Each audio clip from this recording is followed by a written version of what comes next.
Oke, jadi ujian ini adalah peserta terakhir. Jadi untuk mengawali segala kegiatan ini kita awali dengan membaca tulis Al-Quran. Oke, Iya, Bu. Siap. silakan Ibu membuka Al-Quran.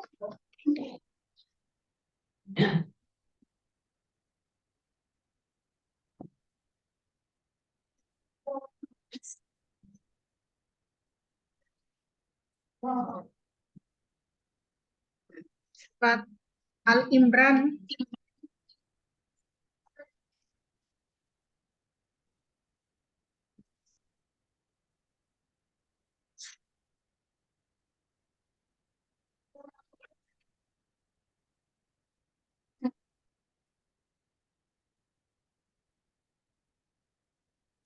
Silakan Bu, baca. Maaf, Bu. Surah apa, Bu? Maaf, kurang jelas suaranya, Bu. Surat Al-Imran, surat Al-Imran. Surah Surat Al-Imran. Al-Imran. Imran.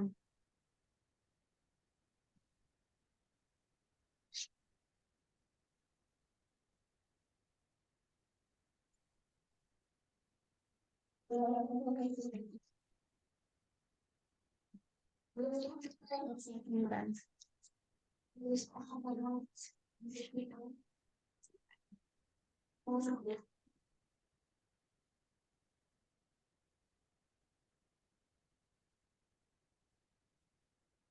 A'udzu billahi minasyaitonir rajim. Bismillahirrahmanirrahim. Alif lam mim. Allahu la ilaha illa huwal hayyul qayyum. Nazzala 'alaikal kitaba bil haqqi musaddiqan lima baina yadayhi wa anzalat taurata wal injil min qablu hudan linnasi wa anzala furqan. Innal ladzina kafaru bi ayatillahi lahum adzabun syadid.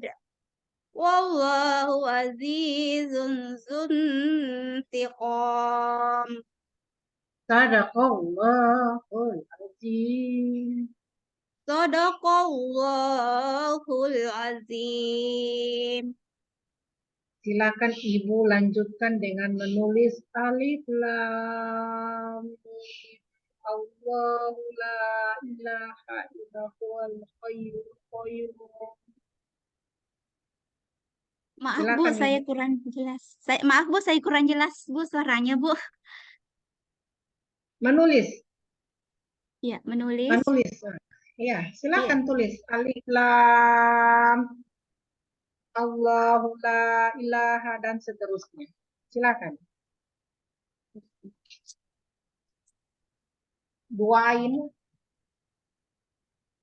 Dua ayat. Bismillah.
Sudah, Bu.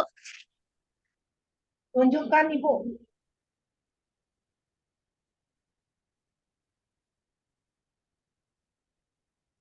Oke,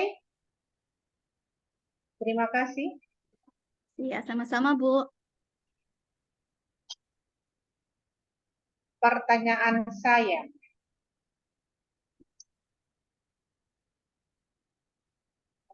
awali dengan kira-kira ada surat yang menjelaskan tentang belajar. Kira-kira surat apa yang menjelaskan tentang belajar atau perubahan-perubahan tingkah laku? Surah yang menjelaskan tentang manusia untuk belajar itu adalah surah Al-Alaq. Tolong Iqra. dibaca. Bismillahirrahmanirrahim. Iqra bismi rabbikal ladzi khalaq. Bacalah dengan menyebut nama Tuhanmu. Di situ Terus, ayat pertama ini kita dituntut untuk membaca, artinya belajar. Allah menyuruh kita untuk belajar, membaca. belajar Membaca maksudnya membaca. membaca untuk mengenal Allah itu kita membaca melalui ciptaan-ciptaannya yang ada di alam. Bacalah dengan menyebut nama Tuhanmu. Oke. Sekira itu. Terus, iya. Kemudian,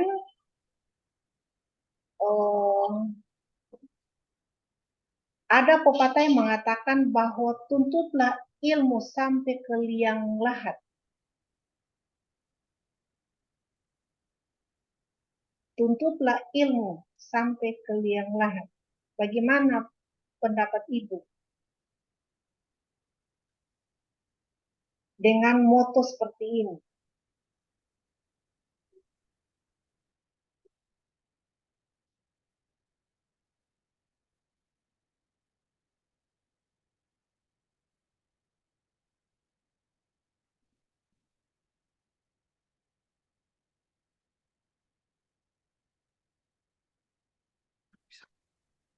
Silakan Ibu.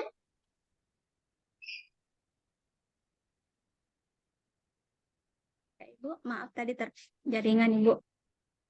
Iya, kan tuntutlah ilmu sampai ke liang lahat. Tuntutlah ilmu sampai ke liang lahat.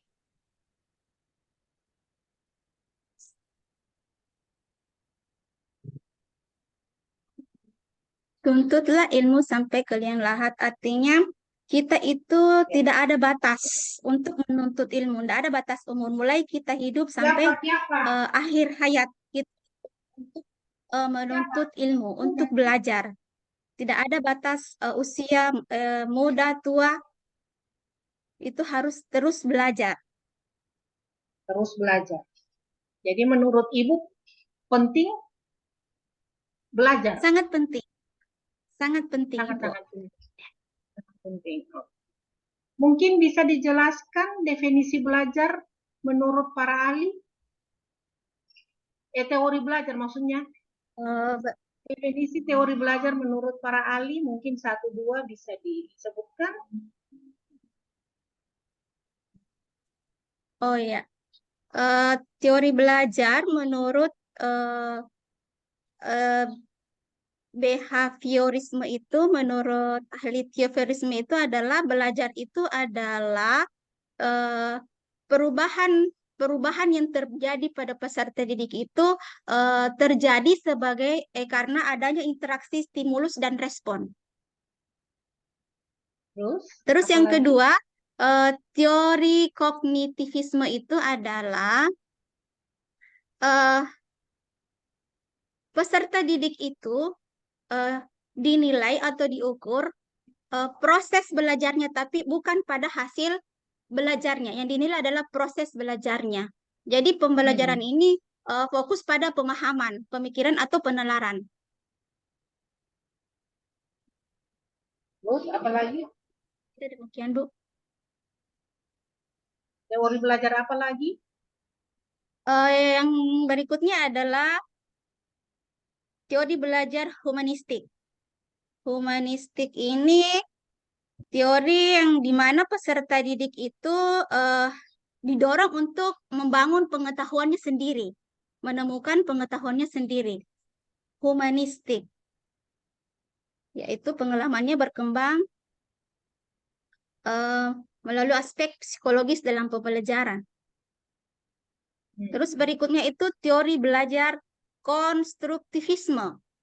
Ini perubahan pada peserta didik itu terjadinya interaksi, ya, melalui hubungan interaksi sosial. Belajar artinya peserta didik itu belajar untuk berinteraksi sosial.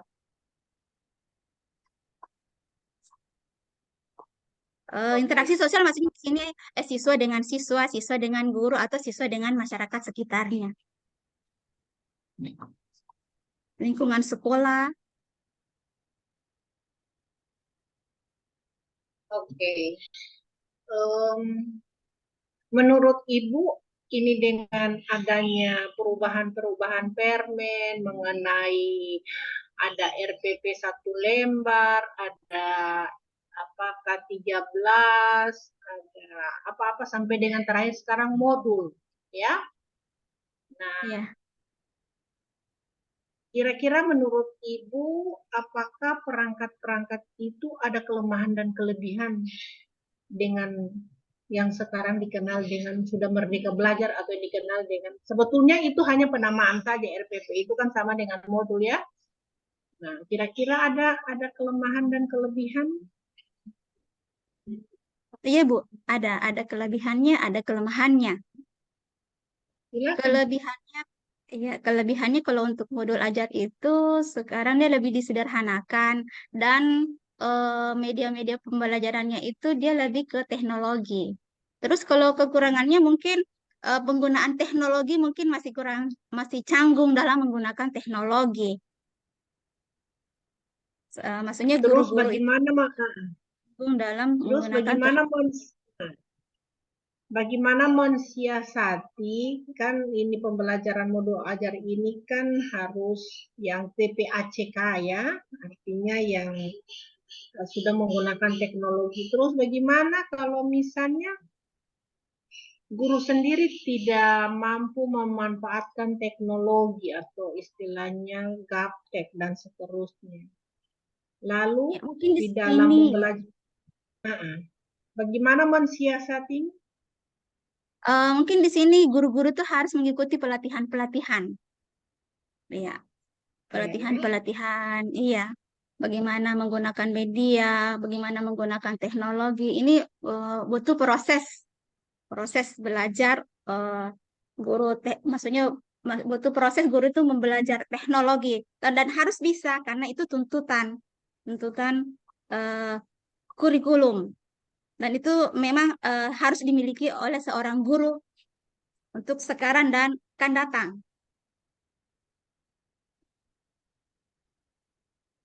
Cukup. Terus kalau misalnya Ibu pada saat membuat modul, Ibu sudah memanfaatkan teknologi TPACK-nya. Iya. Bisa diuraikan apa itu TPACK? TPACK itu teknik teknologikal, pedagogik, content knowledge. Bisa dijelaskan? Iya, eh, TPK ini terletak pada kemampuan guru untuk meningkatkan kualitas pembelajarannya, di mana di situ eh, mengimplementasikan 3 kompetensi dan mengintegrasikan teknologi. 3 kompetensi itu diintegrasikan dengan teknologi, menggunakan teknologi. Jadi TPACK ini menggambarkan bagaimana guru dapat menggabungkan pengetahuan tentang subjek, pemahaman tentang cara mengajar yang efektif, dan kemampuan untuk memanfaatkan teknologi dalam pengajaran. Terus itu kan Ya, terkait dengan teknologi. TP. Technological, pedagogic, content, knowledge. Yang pertama itu dia harus menguasai teknologi, terus menguasai pedagogi, ya bagaimana teknik-teknik mengajar, strategi-strategi mengajar, konten, bagaimana eh, menghubungkan dengan materinya dan pengalaman, Oke. pengetahuan. Jadi, iya. Ini kan membuat satu materi. Bagaimana materi itu bisa mengcover pengetahuan, keterampilan, sikap. Kan di situ itu kan ada namanya apa ya? Materi-materi yang umum, ada yang khusus. Bagaimana itu pendapat itu? Mengembangkan materi khusus.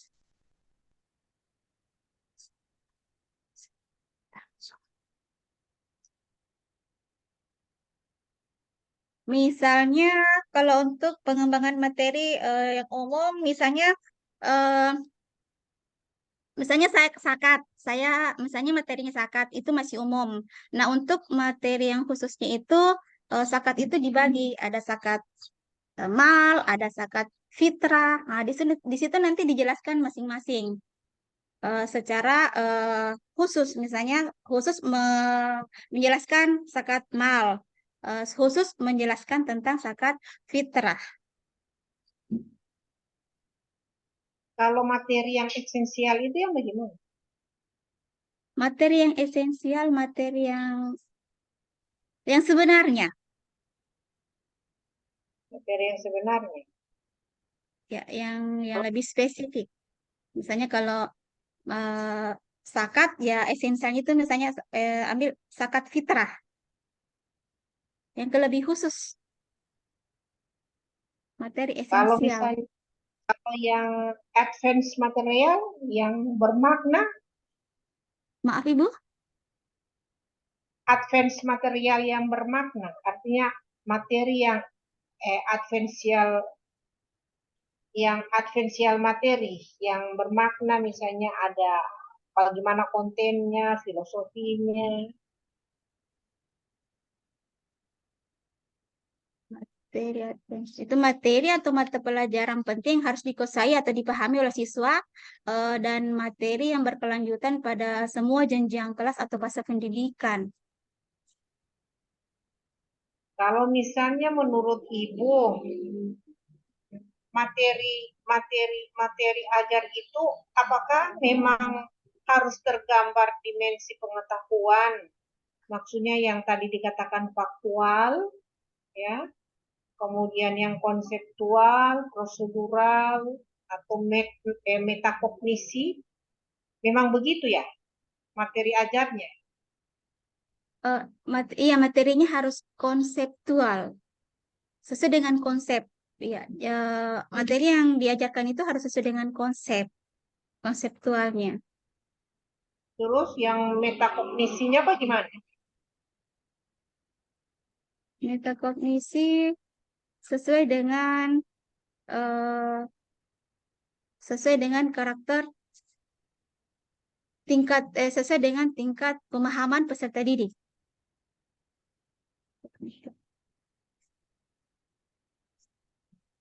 Kalau materi yang bermuatan hoax itu yang bagaimana? Materi yang bermuatan hoax itu adalah materi yang di dalamnya itu sudah eh, mengandung atau sudah meliputi tingkat berpikir kritis yang tinggi.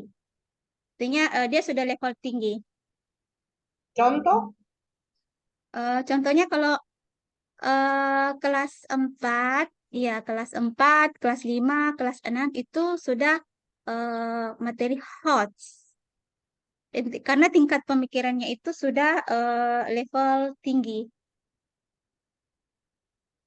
Coba diberikan contoh pada materi yang Ibu ajarkan selama ini. Oh iya, misalnya pada materi zakat, ya, soal hotnya itu jelaskan arti zakat, bagaimana cara, bagaimana tata cara menunaikan zakat, bagaimana cara mengaplikasikan zakat di masyarakat. Sekira itu, Bu. Itu. Nah, sekarang terkait dengan instrumen atau asesmen. Ya. Ada yang dikenal dengan critical thinking. Critical thinking. Hmm. Artinya berpikir kritis. Berpikir kritis. Critical Kalau thinking. creative thinking, Yang creative thinking itu anak-anak itu bisa berpikir berkreatif dalam pembelajaran. Bagaimana kreatif anak-anak pada saat pembelajaran? kalau reflective thinking, Reflective thinking artinya siswa itu bisa merefleksi pelajaran-pelajaran yang dialami pada hari itu. Refleksi, bagaimana dia bisa merefleksi pembelajaran yang diterima pada hari itu, pada pertemuan itu. oke, cukup. Sekarang Ibu mau simulasikan Simulasi. modul Oh ya, baik. ajarnya Ya, baik, Ibu. Baik. dengan waktu Iya, Bu. 30 Baik. menit.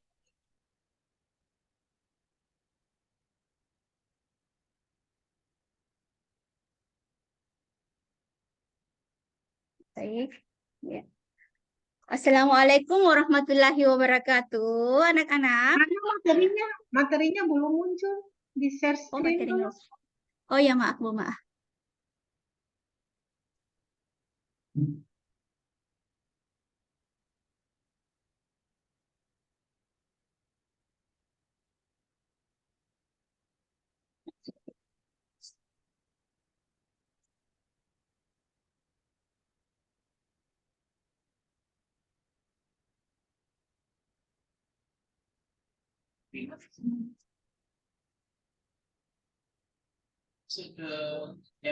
Materi. Materi.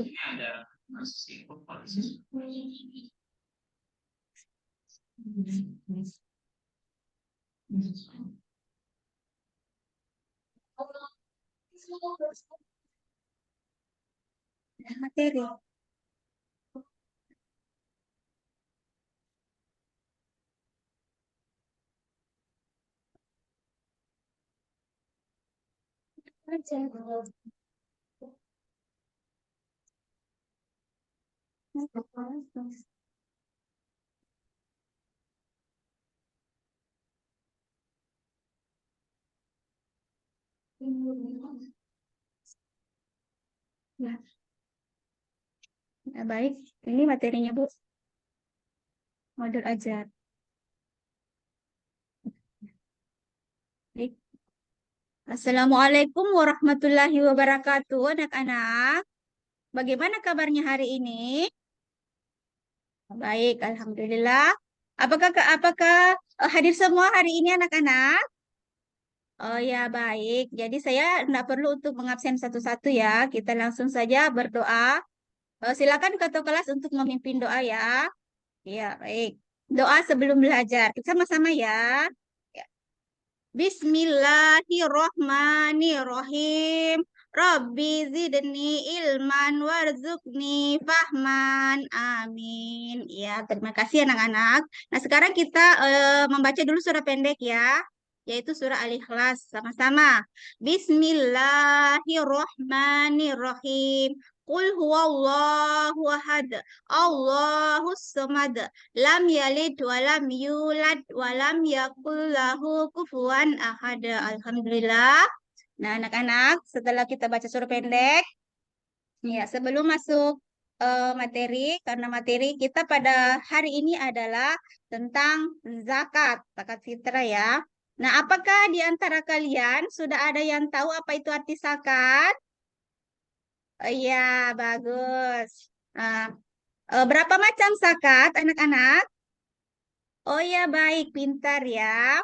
Nah, ya, jadi pembelajaran kita pada hari ini, ya, sebelum masuk di materi, tujuan yang akan kita capai pada hari ini adalah adalah satu, eh, siswa mampu menjelaskan arti zakat fitrah. Kedua, mampu memaparkan tata cara menunaikan zakat fitrah.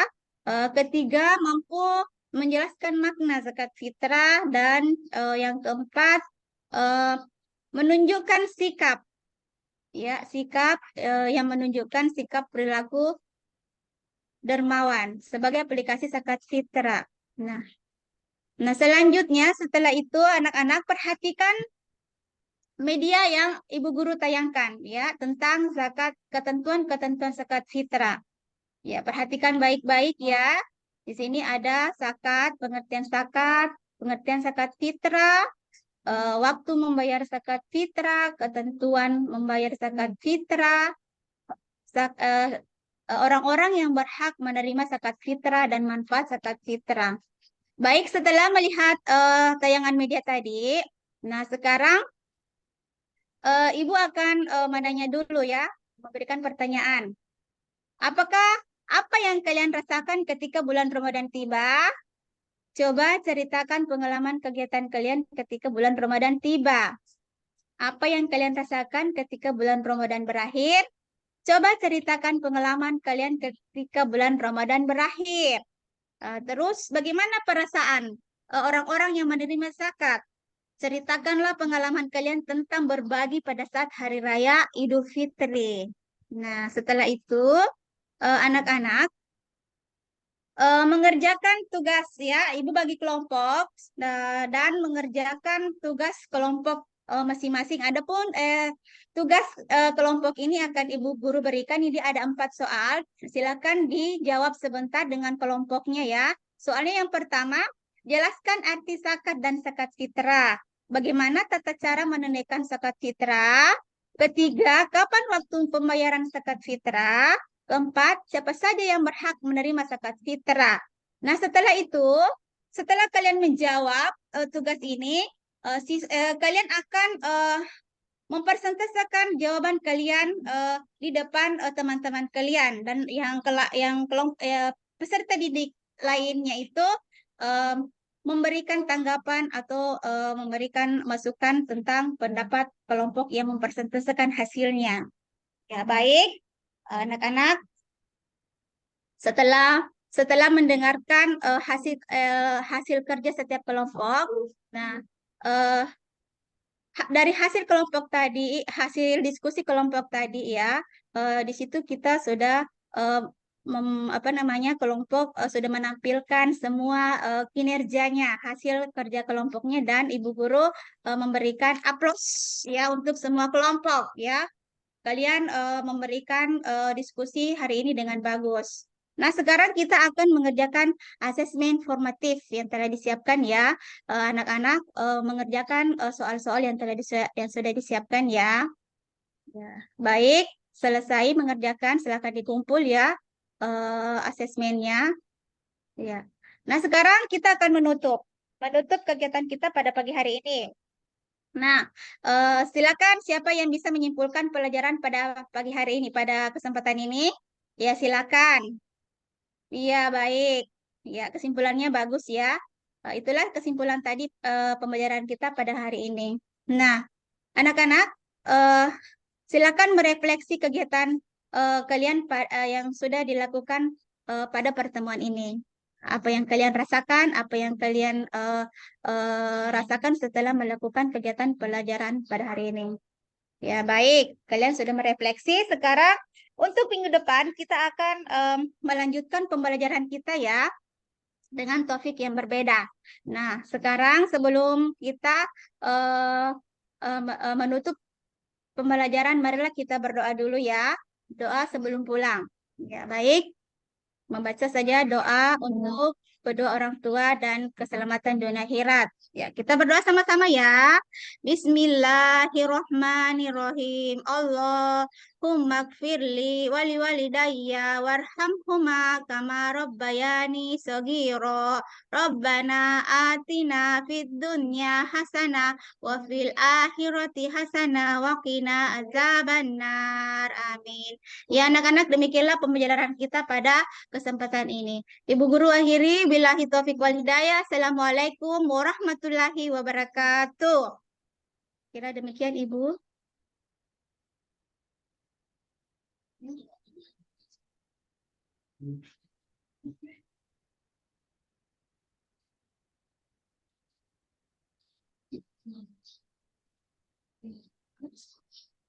Cukup Ibu, terima kasih. Iya, terima kasih banyak. Iya, sama-sama Bu dosen. Assalamualaikum warahmatullahi wabarakatuh.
Sudah di-off kan recordingnya?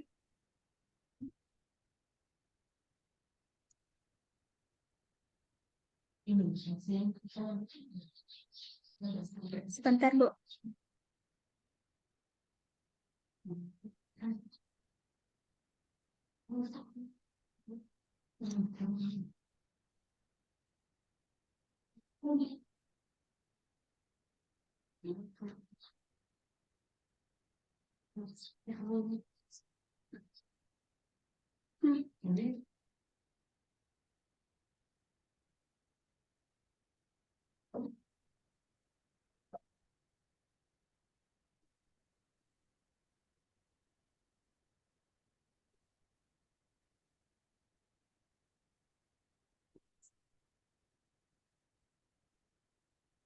Belum direkam.